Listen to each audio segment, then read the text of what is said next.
বাংলার মাটিতে যখন সোনালি ধান পাকে তখন যেন প্রকৃতি হাসে। মাঠ জুড়ে সোনার রঙে রঙিয়ে ওঠে গ্রাম।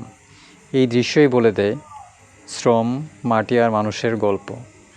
প্রভাতের রোদ উঠতেই শুরু হয়ে গেছে ধান কাটার উৎসব।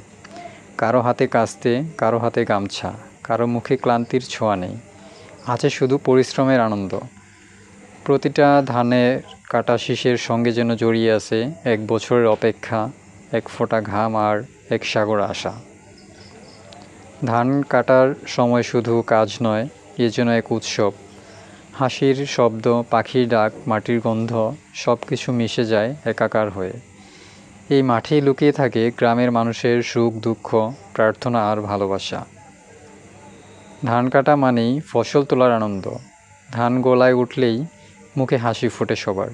প্রতিটি দানাই যেন বলে দেয়, এই মাটির প্রতি যত্ন নাও, এই মাটিতেই তোমার জীবনের ভরসা দেবে।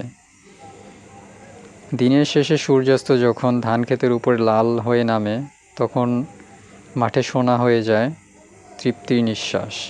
এই ধান, এই মানুষ, এই গ্রাম সব মিলিয়ে আমাদের বাংলাদেশ। মাটির গন্ধে, মানুষের গল্পে, এটাই আমাদের গ্রাম বাংলা। বাংলার প্রাণ, বাংলার গর্ব, আমাদের ধান। আপনারা অনেকেই দেখেছেন অনেক ভিডিওতে আমি আমাদের BRI-52 যে ধানগুলো ছিল এগুলোর ছবি এবং ভিডিও আপনাদেরকে দিয়েছি। আর সেই ভিডিও এবং যে ছবিগুলো দিয়েছিলাম এই ধানগুলোরই মূলত সেই ছবিগুলো এবং ভিডিওগুলো।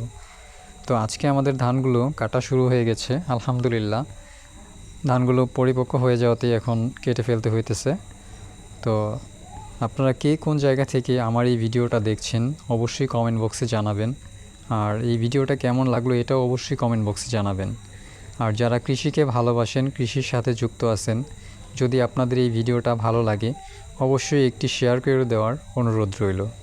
তো ধন্যবাদ সবাইকে। আবারও দেখা হবে নতুন কোনো ভিডিও নিয়ে, নতুন কোনো ফসল নিয়ে ইনশাআল্লাহ। সেই পর্যন্ত সবাই ভালো থাকুন, সুস্থ থাকুন। আল্লাহ হাফেজ। আসসালামু আলাইকুম।